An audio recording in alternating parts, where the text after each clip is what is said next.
Gone in 40 seconds, it could have been the story of this GLS 63 AMG Mercedes, which is quite an expensive car, about 50,000 plus. And the whole story is being caught on a CCTV, and you can watch it here. Now here is the shocking moment of the theft attempt with those cold-blooded individuals.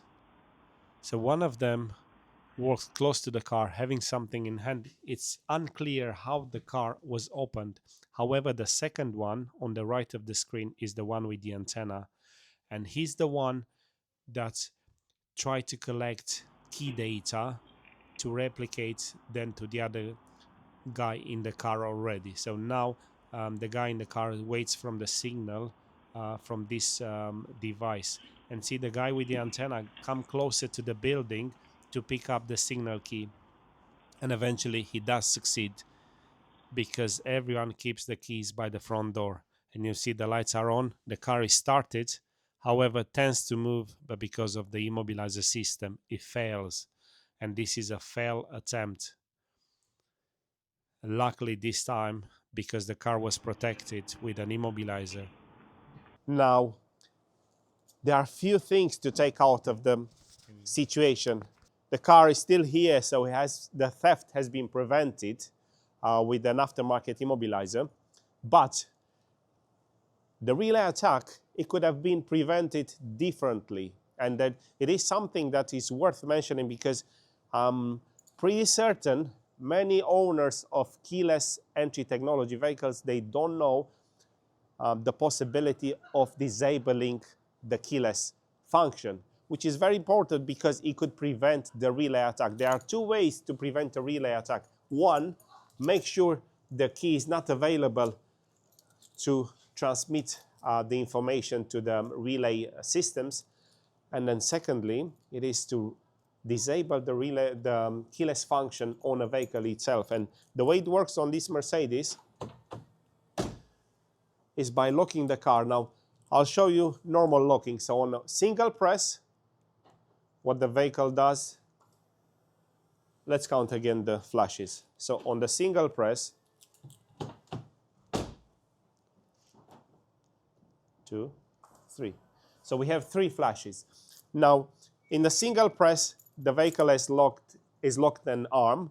The good thing about it, it is in deadlock. So what deadlock means, if you try opening from the inside, the vehicle, it doesn't open. So this is a good thing. So now the vehicle can only be accessed with the emergency blade or cloning the key.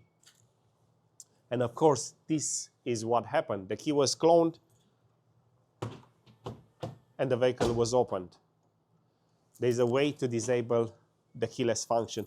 Pressing the button, the lock button, twice rapidly, it should give us 4 flashes on the indicators. Let's see. 3, 4. Now, 4 flashes indicating the keyless function has disabled. So with the keyless key next to the vehicle, the keyless function has stopped. And now the relay attack is not possible. So if the data is read from the key, replicate next to the car, this won't operate. So this way, it can prevent the relay attack. Obviously, same way, try to keep the car key away from reach. And you know what's another big mistake that everyone does? And you tell me if you do the same.